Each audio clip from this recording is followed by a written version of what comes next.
Four children crying face down on the pavement, two of them in handcuffs being detained by police. The youngest is 6 years old. I don't give a damn what nobody say. That's police brutality. Brittany Gilliam says she took her daughter, sister, and nieces out to a nail salon Sunday morning when officers with the Aurora, Colorado Police Department arrived. And next thing I know, the police pull up silently behind them and had guns drawn on the children. Police said they were responding to reports of a stolen vehicle, but soon discovered it was not the family's blue SUV that was reported missing.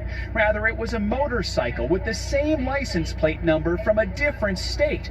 Perhaps adding to the confusion, police say Gilliam's SUV had been reported stolen earlier this year. He's like something about the car being reported stolen. And I was like, this happened months ago. You guys cleared it. The family was released and is calling for change. It's like they don't care. Who am I going to call when my life is reported stolen? And I was like, this happened months ago. You guys cleared it. The family was released and is calling for change. It's like they don't care. Who am I going to call when my life is in danger? Aurora. This happened months ago. You guys cleared it. The family was released and is calling for change. It's like they don't care. Who am I going to call when my life is in danger? Aurora police say when contacting a suspect. All right, Shalom Akim. I want to give all praises, honor, and glory to Yahweh, Bahashem, Yahweh Shai, Bahashem Rakakwadash. Double honors to the apostles and the elders of Great Millstone, and Shalom to the elect. And today's lesson I want to get into is they don't know. All right? Or something to the extent of they don't know. Because as you heard the girl say, who is she going to call when her life is in danger? All right? You have a man that's supposed to be protecting you. All right? That's supposedly what's supposed to protect and serve. But what they don't understand is to protect and serve the super rich, the elite, not you. Especially not, especially not you being an Israelite.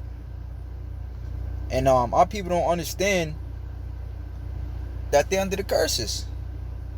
You know, the scriptures say that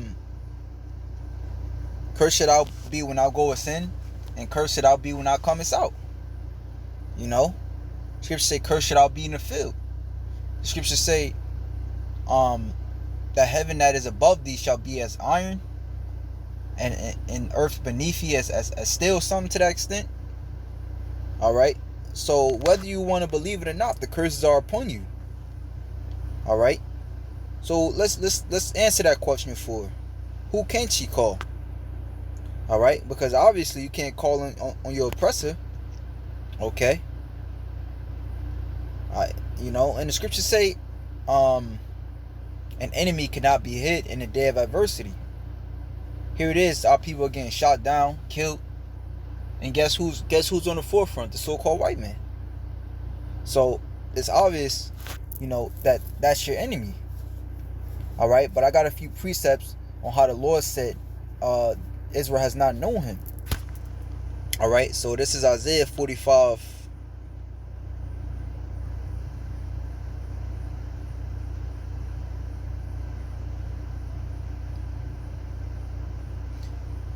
Isaiah 45 and 1.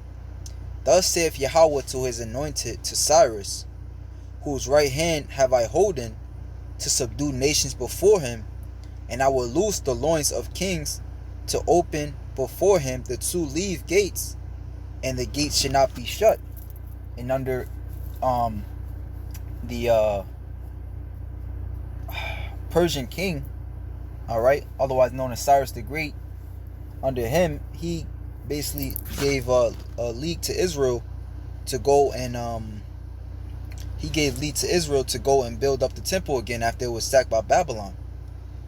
Okay, so it says, I will go before thee and make the crooked places straight. So the Lord is telling you, look, I'm the one that's going to, fix your problems. I will break in pieces the gates of brass and cut in sunder the bars of iron.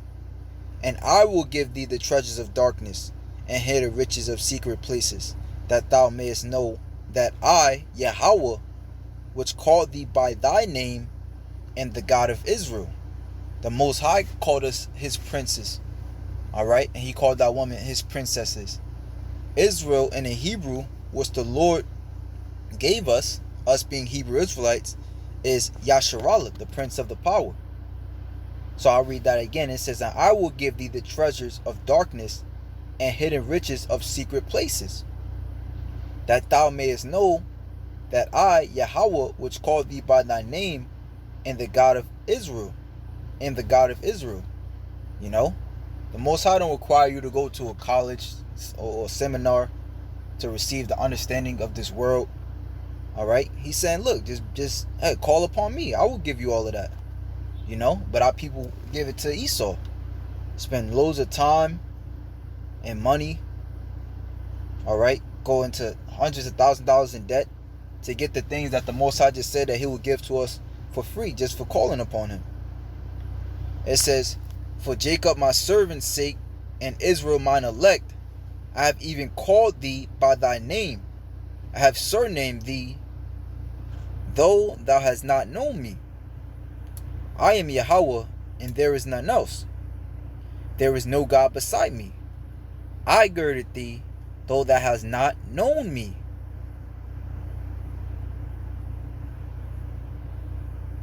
Okay? That they may know that from the rising of the sun and from the west, that there is none beside me. I am Yahweh, and there is none else.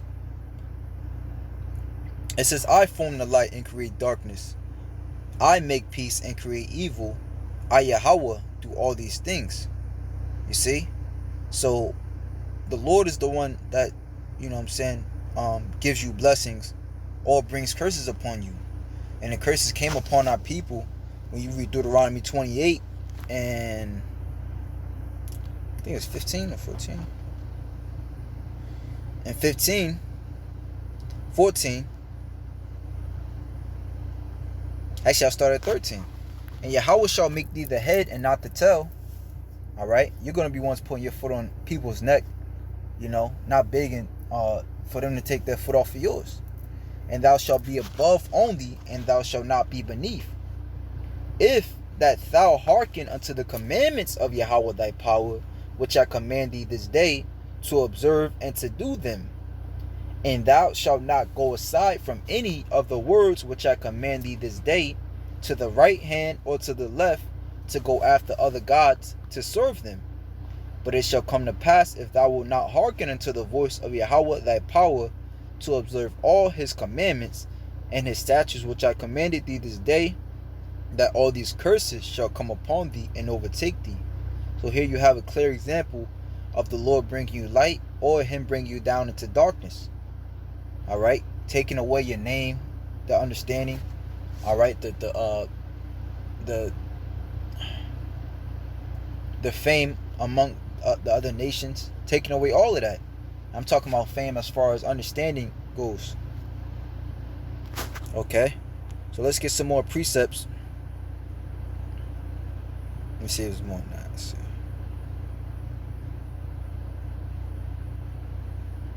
Oh, it's actually more. Isaiah 45 and 8. It says, drop down, ye heavens, from above, and let the skies pour down righteousness. And hey, with that, you could actually go to, I think I'm going to say Psalms 65, where it says how mercy and truth has met each other. Let me see. You know, because eventually the Lord is going to send his son to bring mercy upon the elect, and through the elect, the rest of Israel.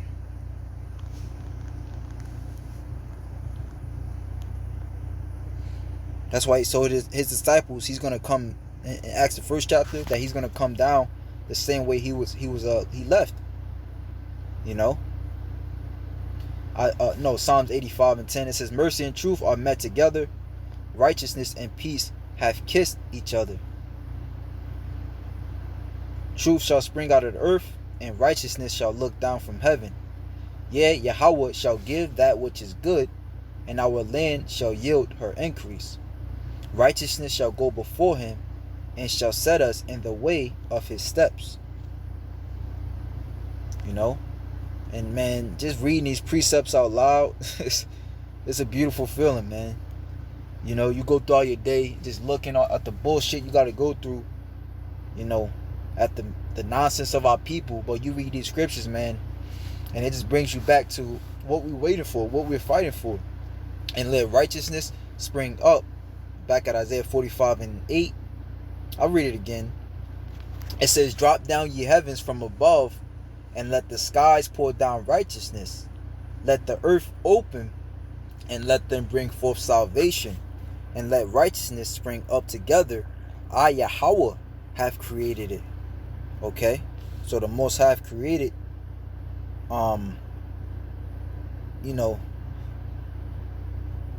He's created a good life, a better life for us. The best life for us, actually. The scriptures say, you only have I known. The scriptures say, the kingdom is prepared for you.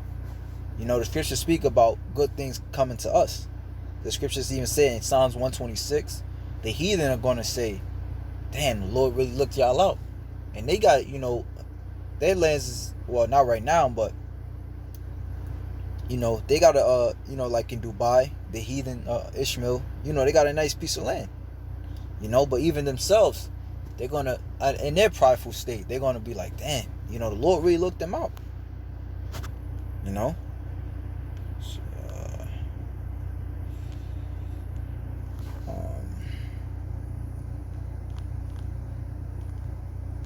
not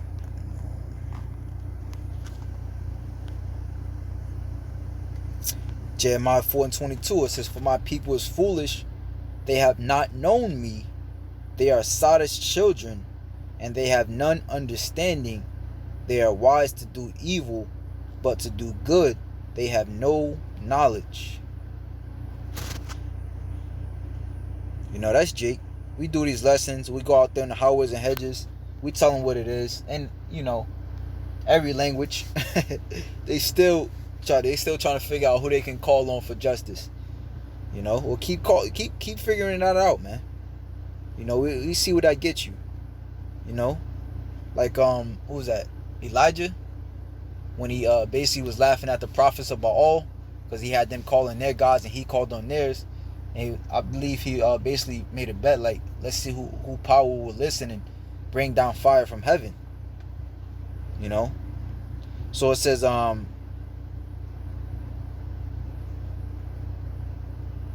Second Ezra chapter 9 verse 9.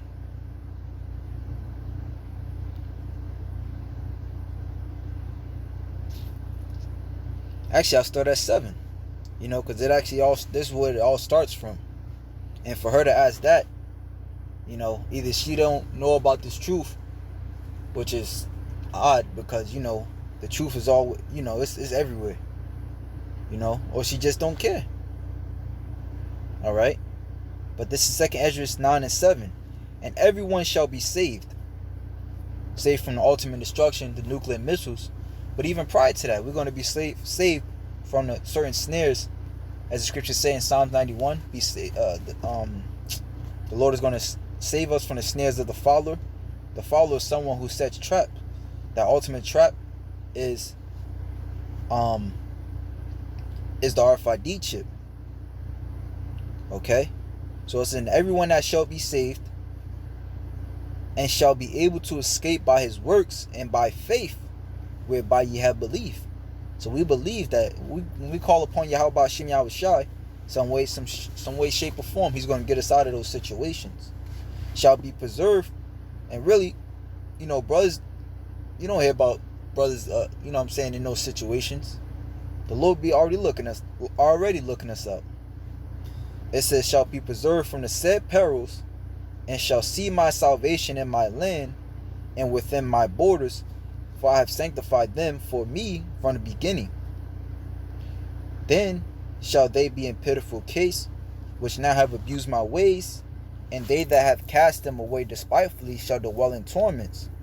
For such as in their life have received benefits, all right, received the light, and have not known me, and they have loathed my law, all right, they rather call on Jesus Christ, while they had yet liberty, and while as yet place of repentance was open unto them, understood not, but despised it.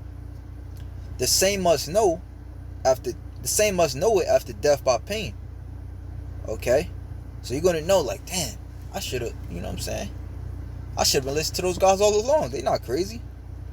You know, I shouldn't have listened to my mom. You know? Because, you know, a lot of stuff kids think is basically from their parents. You know, what their parents say around them or put in their head. You know? Sweet Jesus ain't do nothing for me. Alright? But it says the same must know it after death by pain. And it's going to get worse. Oh, you can believe that. It's definitely going to get worse. You know, and people definitely starting to see that. You know. That Make America Great Again bullshit is going out the window. Alright, so this is Psalms 140 and 12. I ended off with this. I'm going to actually get it in the My Sword.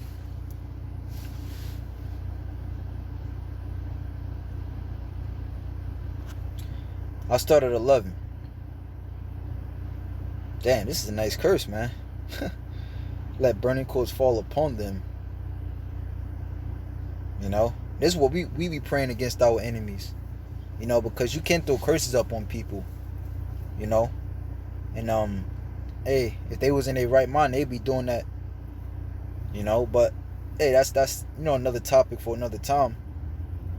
But hey, it's a beautiful curse. It says I started Psalms 140 and 10. So it says, let burning coals fall upon them, let them be cast into the fire, into deep pits, that they shall not rise again. Okay? And according to Daniel, I think I want to say 7 and 18, they won't rise again. They're going into slavery forever.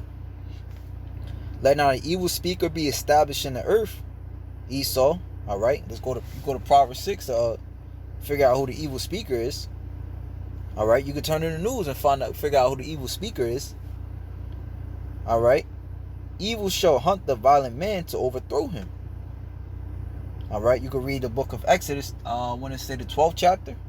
How the scriptures say how the Lord brought darkness, great darkness upon the Egyptians. Alright? So it says, and hey, the Most High is going to bring great darkness upon this place because of the evil of the violent man. It says, I know that Yahweh, this is the point, I know that Yahweh will maintain the cause of the afflicted.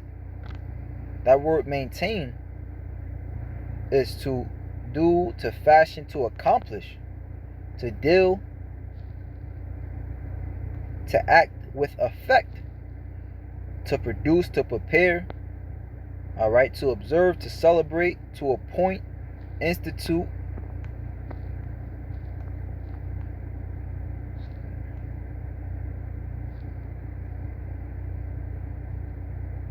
going down to the Strong's definitions, to do or make in the broadest sense and widest application, accomplish, advance, appoint,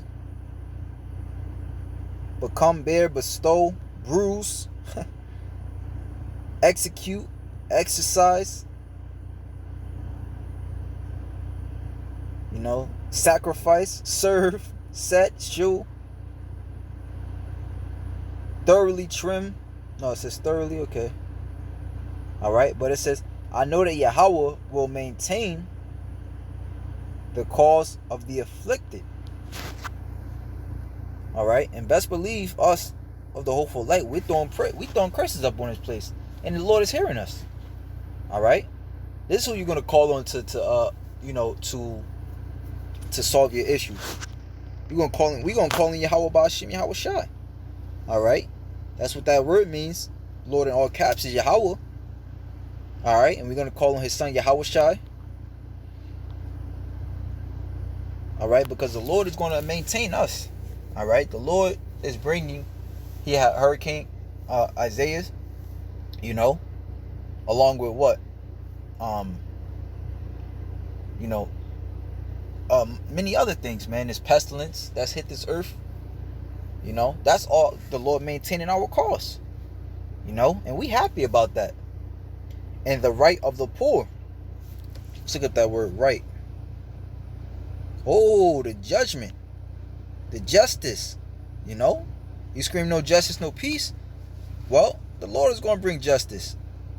The Lord is the one that tipped the balance scale. He the one that could tip it back. You know? We just read that in Isaiah 45. It says, surely the righteous shall give thanks. Let's look up the word righteous now. Tzaddak. It says just, lawful. I thought the law was done and away with. You know, right, righteous in conduct and character. In one's cause, it says a righteous as justified and vindicated by God. Alright? So those that live according to the Lord shall give thanks unto thy name, the upright shall dwell in thy presence. Alright? So this is where justice comes from. If you're not following that, then don't expect it. Alright? If you're not following Yahweh Hashem Yahushua in truth, sincerity, the only thing you can expect is certain death. Alright? So with that, shalom to the elect.